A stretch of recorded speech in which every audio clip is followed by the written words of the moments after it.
اس غیر متوقع صورتحال پر عمران بوکھلا گیا اور اس حد تک بوکھلایا کہ ٹیکسی چیختا ہوا تھوڑی دور تک اس کے پیچھے دوڑا بھی اور وہ نامراد ٹیکسی کا نمبر بھی نہ دیکھ سکا۔ دونوں ٹیکسیاں اگلے موڑ پر نظروں سے اوجھل ہو گئیں اور وہ وہیں کھڑا بے بسی سے ہاتھ ملتا رہ گیا۔ اس دوران میں کوئی خالی رکشہ ادھر سے نہ گزرا۔ ادھر ادھر نظر دوڑائی، شاید کوئی موٹر سائیکل ہی کہیں کھڑی نظر آ جائے، لیکن یہ موقع بھی انہی اتفاقات میں سے تھا جنہیں عام طور پر بدنصیبی سے یاد کیا جاتا ہے۔ پھر وہ ہاتھ جھلاتا ہوا اسی گلی کی طرف پلٹا جس کے دوسرے موڑ پر اپنی گاڑی چھوڑی تھی۔ گاڑی میں بیٹھ کر اسی سڑک سے گزرتے وقت جہاں صفدر کی موجودگی کا امکان تھا، اس نے ٹرانسمیٹر پہ کہا، hello S, hello S, hello S speaking. دوسری طرف سے آواز آئی۔ وہ نکل گیا، عمران نے کہا، لیکن آج کچھ نہ کچھ ہو کر رہے گا۔ اس عمارت میں وہ لباس تبدیل کرنے گیا تھا۔ اس کے بعد پچھلی گلی میں وہ ملیشیا کی قمیض اور شلوار میں نظر آیا۔ ہوائیوں کا گٹھڑا اس وقت بھی بغل میں دبا ہوا تھا۔ خیر، تم اس عمارت کے اس حصے کو چیک کرنے کی کوشش کرو جہاں اس نے اپنا پچھلا لباس چھوڑا ہو۔ اوور۔ بہت بہتر۔ دوسری طرف سے آواز آئی، اور کچھ؟ مجھے ٹرانسمیٹر پر نتائج سے مطلع کر دینا۔ اوور اینڈ آل، عمران نے کہا اور ایکسیلیٹر پر مزید دباؤ ڈال کر رفتار تیز کر دی۔ وہ سوچ رہا تھا کہ کچھ بھی ہو جائے، سر سلطان سے بہرحال ملاقات ہونی ہی چاہیے۔ اس کے خیال کے مطابق سر سلطان اس وقت آفیسرز برج کلب میں مل سکتے تھے، لیکن وہاں داخلے کا مسئلہ ٹیڑھا تھا۔ غیر ممبر کسی ممبر ہی کے ساتھ اس کی حدود میں قدم رکھ سکتا تھا۔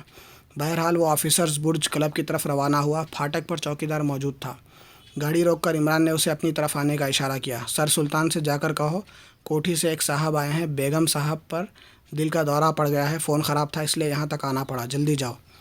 چوکیدار نے دوسرے باوردی آدمی کو بلا کر سر سلطان تک یہ پیغام پہنچانے کو کہا اور عمران سے بولا، گاڑی اندر لے لیجئے۔ عمران نے گاڑی بیک کی۔ چوکیدار ایک طرف ہٹ گیا تھا۔ وہ گاڑی کو پورچ تک لیتا چلا گیا۔ کچھ دیر بعد سر سلطان برآمدے میں نظر آئے۔ چہرے پر سراسیمگی کے آثار تھے۔ عمران نے محسوس کیا کہیں اپنی کار کی طرف نہ دوڑے جائیں، اس لیے فوراً گاڑی سے نکل کر ان کی طرف بڑھا اور قریب پہنچ کر آہستہ سے بولا، عمران ہوں۔ لا حول ولا قوہ، وہ جھنجھلا کر بولے اور اسے گھورنے لگے۔ عمران نے مسکرا کر کہا، سب خیریت ہے، فکر نہ کیجیے، لیکن اس طرح کیا بےہودگی ہے؟ مجبوری۔ آئیے گاڑی میں بیٹھ جائیے، میری گاڑی، اسے فی الحال یہیں چھوڑ دیجیے، عمران نے کہا اور سر سلطان طوعاً و کرہاً اس کی گاڑی میں جا بیٹھے۔ چہرے پر جھنجھلاہٹ کے آثار تھے۔ عمران نے انہیں بتانا شروع کیا کہ وہ اعلانیہ یا ان کے گھر پر ان سے نہ مل سکتا، کیونکہ نہ صرف پولیس کو اس کی تلاش ہے بلکہ اس کے باپ کا محکمہ بھی پوری تندہی سے اس کے خلاف حرکت میں آ گیا ہے۔ مجھے سب کچھ بتاؤ، سر سلطان نے کہا۔ گاڑی سڑکوں پر یوں ہی بے مقصد دوڑتی پھر رہی تھی۔ عمران نے پوری روایت دہرائی اور سر سلطان طویل سانس لے کر بولے، تو یہ دونوں قتل تمہاری ذات سے وابستہ ہیں، حفاظت خود اختیاری کے طور پر۔ اگر میں انہیں نہ مارتا تو مجھے ختم کر دیتے، لیکن تم مجھ سے کیوں ملنا چاہتے تھے؟ صرف یہ معلوم کرنے کے لیے کہ محکمہ سراغ رسانی کی لسٹ پر وہ کیسے پہنچا تھا۔ میرا مطلب ہے پروفیسر راشد۔ بعض مشتبہ غیر ملکیوں سے اس کے کسی قسم کے تعلقات تھے، لیکن یہ فیاض پر کس نے فائر کیا تھا؟ سنگھی کے علاوہ اور کون دن دہاڑے ایسی حرکت کر کے صحیح و سلامت نکل سکتا؟ آخر کیوں؟ کسی وجہ سے وہ نہیں چاہتا کہ کوئی ماہر تعمیرات اس عمارت کے متعلق اپنا خیال ظاہر کرے۔ اچھی بات ہے، انہوں نے کچھ دیر خاموش رہ کر کہا۔ اگر تم اس عمارت میں داخل ہونا چاہتے ہو تو یہ کوئی ایسی بڑی بات نہیں۔ ہرگز نہیں جناب، عمران بولا۔ اگر آپ نے اپنے اختیارات کو کام میں لا کر کچھ کرنا چاہا تو آپ کو اس کے لیے جوابدہ بھی ہونا پڑے گا، اور میں اسے پسند نہیں کرتا کہ سنگھی کو قابو میں لائے بغیر ہم کوئی چیز تحریر میں لائیں۔ سر سلطان تھوڑی دیر تک خاموش رہے، پھر بولے، تم ٹھیک کہتے ہو۔ بس اب میں آپ کو کلب میں چھوڑ دیتا ہوں۔ آپ نے کہا تھا کہ مجھے حالات سے باخبر رکھنا، اس لیے میں نے ضروری سمجھا تھا، لیکن یہ عجیب بات ہے کہ جو پتھر سنگھی کے لیے تھا اس کا شکار وہ بیچارہ انسپکٹر ہو گیا۔ میرا خیال ہے کہ سنگھی نے اسے دیکھا ہی نہ ہوگا، ورنہ اس کی موت یقینی تھی۔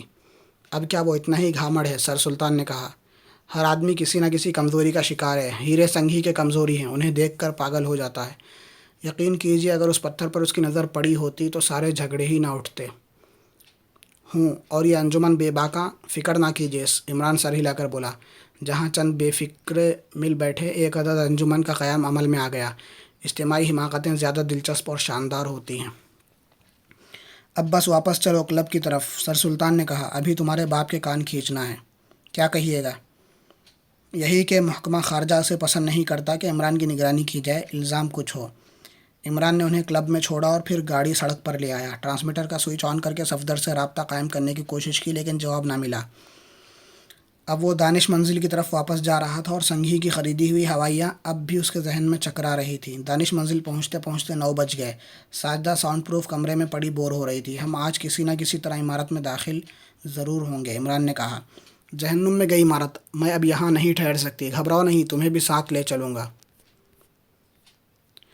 اور اگر کسی نے مجھے پہچان کر گولی مار دی تو؟ ساجدہ نے طنزیہ لہجے میں پوچھا۔ کیا پرواہ ہے؟ کیا مطلب؟ ساجدہ نے آنکھیں نکالی۔ میری عدم موجودگی میں کہیں ماری گئیں تو کیا فائدہ؟ میں تو الجھن میں پڑا رہوں گا کہ اب تک ماری بھی گئیں یا نہیں۔ سچ مچ پتھر ہو، وہ برا سا منہ بنا کر بولی۔ جلدی سے تیار ہو جاؤ، عمران نے اس کا شانہ تھپکتے ہوئے کہا۔ لیکن میں محسوس کر رہی ہوں کہ اس کے باوجود بھی بے حد شریف آدمی ہو، کچھ سوچتی ہوئی بولی۔ اب گالیوں پر اتر آئی ہو، عمران نے غصیلی آواز میں کہا۔ شرافت گالی ہے تمہارے لیے؟